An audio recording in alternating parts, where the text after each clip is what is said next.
Hello, Richardson ISD. I have a lot of important information to share with you. This was a really great week, and we were delighted to partner with United Way for Read Across America Day on March 2nd. All this month, we will be focusing in on literacy and the importance of reading in RISD. Thank you to the United Way for sharing books with us and for reinforcing the importance of reading books that appreciate diversity, equity, and inclusion. Okay, I want to give you all a STAR update. There is a TEA requirement that every student must be provided an opportunity to take the state assessment this year. As with everything else, the administration of the STAR test this spring will be very different compared to prior years. TEA requires all state testing to be in person and monitored by trained RISD staff. This requirement is for everyone, including students who have been remote learners all year. We will be following TEA guidance that is very specific about social distancing during testing.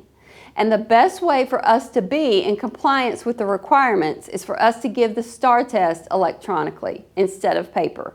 And this option also allows us to administer STAR tests over a window of time rather than on one single day. We feel good about this because we will be using an electronic format that our students have been using most of the school year. Our principals are currently working to set up schedules tailored to our individual campuses, and we anticipate that 100% of our students will have the option to take the STAR test online. As we are in planning, we're working to ensure that the STAR test administration will be safe for our students and staff. Campuses will communicate with their families about their individual testing plans very soon. Now, I know that a lot of people have a lot of mixed feelings about high-stakes testing in general, but I hope that parents will really consider allowing your students to be present to take STAR this year. There's no better way for us to have data about the growth of your student than this important data measurement. Teachers use this data to plan and intervene, especially in a time where we need to assess both learning growth and potential loss. If you have any questions about your school's plans for test administration, please contact your principal. Okay, I want to give you a vaccine update because yesterday brought outstanding news, which for us is the beginning of a turning point in the pandemic. The news we have been waiting for since January. Thanks to new federal mandates, Texas is now prioritizing teachers and school staff in the vaccine distribution plan.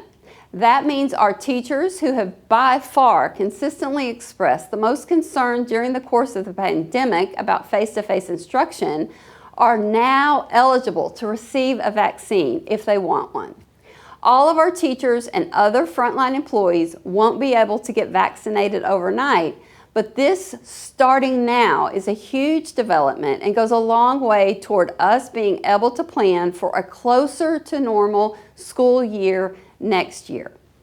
We've shared vaccine registration information with our teachers and all employees and are encouraging everyone who works with students who wants to become vaccinated to start that process.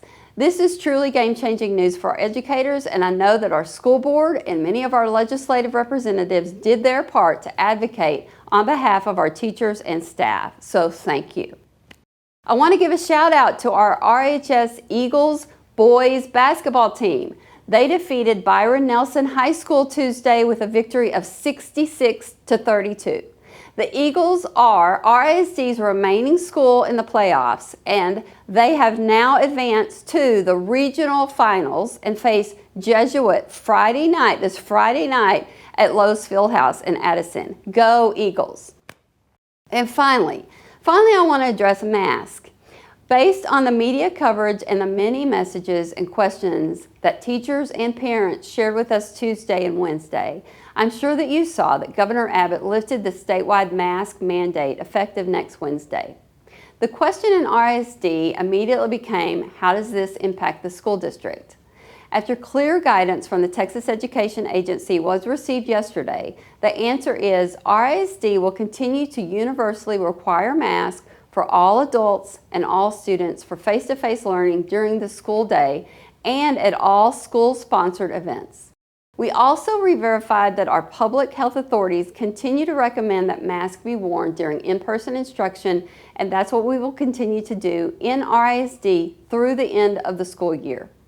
New to this TEA guidance is a statement that school boards can take action to lift the mandate for masks by taking a vote to do so.